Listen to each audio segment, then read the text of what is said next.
Actor Ben Stiller waded into the immigration debate for some reason, taking issue with President Trump's comments about Somalis and other refugees in America. Stiller seemed to suggest that America is built on the back of Somalis. He tweeted on Wednesday, and here is the tweet in question from Ben Stiller.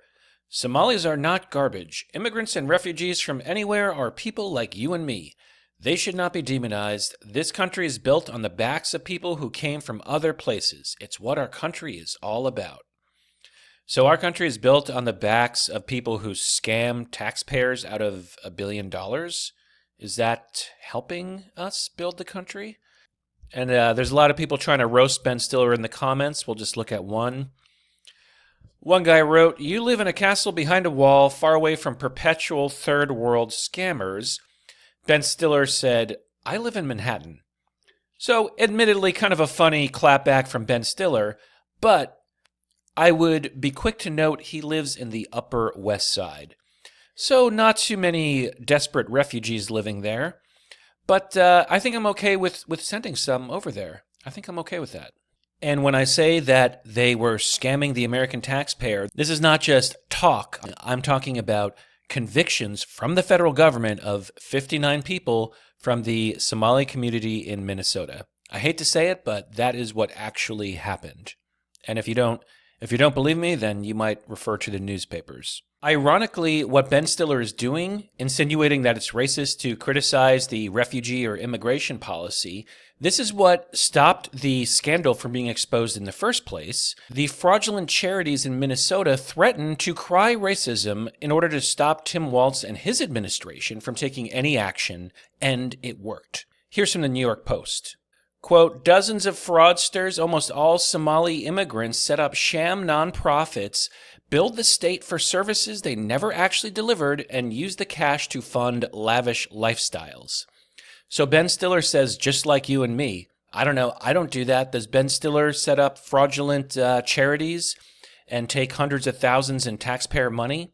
Some of the stolen funds even wound up in the hands of an Al-Qaeda-linked terrorist group in Somalia.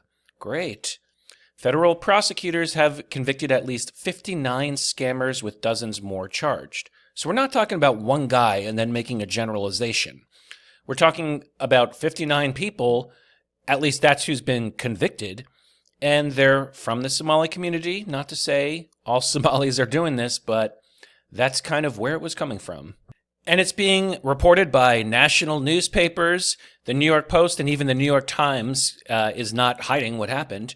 So here's more from the Post. Quote, "Scammers in Minnesota have ripped off taxpayers to the tune of $1 billion while the state's progressive leaders stood back and watched, lest people like Ben Stiller insinuate that they're racist." Over the weekend, hundreds of state social workers skewered Governor Tim Walz, not just for ignoring shady nonprofits' shameless milking of the state's generous welfare system, but also for punishing workers who raised alarms. So that's a whole new level of wokeness. You're not just ignoring it, you're going after people who are trying to expose the fraud, who I assume are also Democrats. So when we say that Tim Walz is mentally challenged, we're not making it up. And here's the receipts. And meanwhile, President Trump does not sound too happy about this situation. And his comment was pretty frank. Quote, "I don't want them in our country. I'll be honest with you, okay? Someone will say, oh, that's not politically correct. I don't care. I don't want them in our country. Their country is no good for a reason." So strong words from President Trump. The media did not like that. And one more passage from the New York Post. "Dozens of fraudsters, almost all Somali immigrants, set up sham nonprofits, billed the state for services that they never actually delivered, and used the cash to fund lavish lifestyles." So is that a way to kind of repay your gratitude, to pretend that you're a charity and you're delivering meals to needy people and then just literally not deliver anything to anyone, and yet collect the funds from the government who just like spread this cash around stupidly in Minnesota under Tim Walz? So people like Ben Stiller have the usual sanctimonious stuff about how everyone's wonderful and there's no problem.